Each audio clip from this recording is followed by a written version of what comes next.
अफगानिस्तान का पुराना नाम है, और इधर से काली पगड़ियों वाले उठेंगे और वो दीन की हिफाजत करेंगे। ये हदीस है, मुस्तनद हदीस है।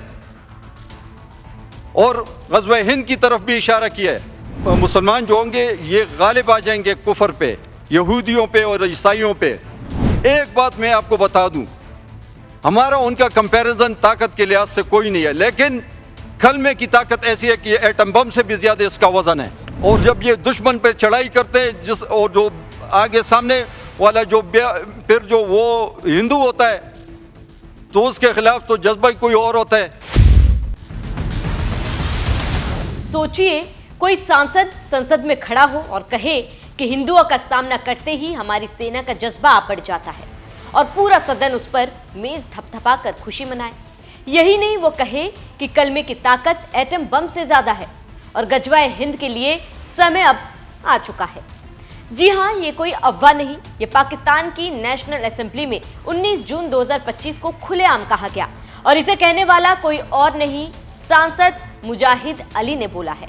धर्म ग्रंथों का हवाला दिया और साफ साफ कहा कि हिंदू, ईसाई और यहूदी दुश्मन है।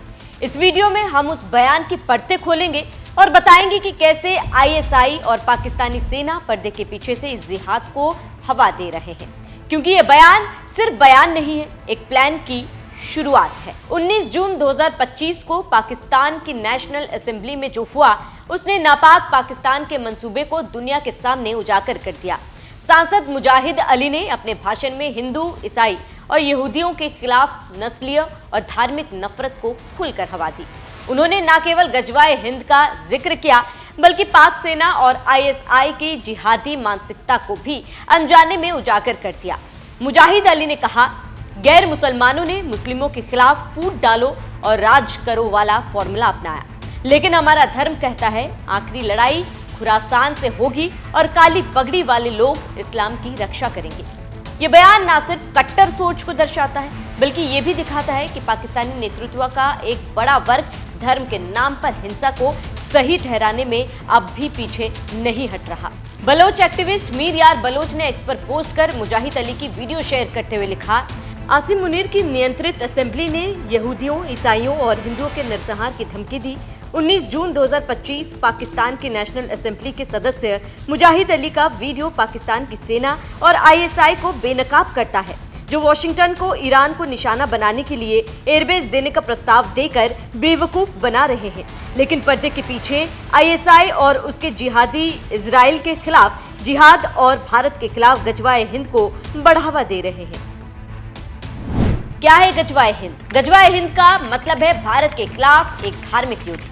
ये जुमला कई इस्लामी संगठनों द्वारा एक प्रचार टूल की तरह इस्तेमाल किया जाता है, लेकिन जब इसे पाकिस्तान के सांसद द्वारा संसद में बोला जाता है तो ये केवल धार्मिक अवधारणा नहीं रहती, ये राज्य प्रायोजित मानसिकता बन जाती है। मुजाहिद अली ने अपने पूरे भाषण में भले ही आईएसआई का नाम नहीं लिया हो, लेकिन हर शब्द में उसकी झलक दिखी। ये पहली बार नहीं है जब पाकिस्तानी नेताओं ने ऐसा किया है। इससे पहले भी हाफिज सईद, मसूद अजहर जैसे आतंकी खुलेआम गजवाए हिंद की बात कर चुके हैं। फर्क सिर्फ इतना है कि अब ये बातें संसद के अंदर से आ रही है।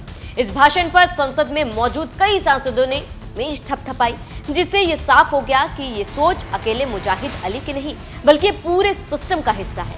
ये वह पाकिस्तान है जो एक ओर लोकतंत्र का मुखौटा पहनता है और दूसरी ओर धर्म के नाम पर कट्टरता को बढ़ावा देता है। मुजाहिद अली ने कहा, हमारी वायुसेना ने भारत को जवाब दिया, और जब हमारे सैनिक हिंदुओं को सामने पाते हैं तो उनका जज्बा बढ़ जाता है। और जब ये दुश्मन पे चढ़ाई करते हैं, जिस और जो आगे सामने वाला जो फिर जो वो हिंदू होता है तो उसके खिलाफ तो जज्बा ही कोई और होता है।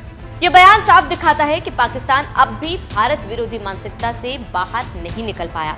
भारत की ताकत की वह स्वीकार करता है, लेकिन धार्मिक युद्ध के माध्यम से बदला लेने की मानसिकता को भी बढ़ावा देता है। जब मुजाहिद अली कहते हैं कि कलमे की ताकत एटम बम से ज्यादा है, तो वो केवल धर्म की महिमा नहीं गाते, बल्कि धार्मिक उग्रता को सैन्य हथियार की तरह उपयोग करने की बात करते हैं। नेशनल असेंबली में मुजाहिद अली की ये स्पीच सिर्फ पाकिस्तान की सोच को उजागर नहीं करता, बल्कि ये भी साबित करता है कि आईएसआई और पाक सेना का गुप्त एजेंडा अब संसद के मंच से प्रसारित हो रहा है, जो कि पूरी दुनिया के लिए एक खतरा है।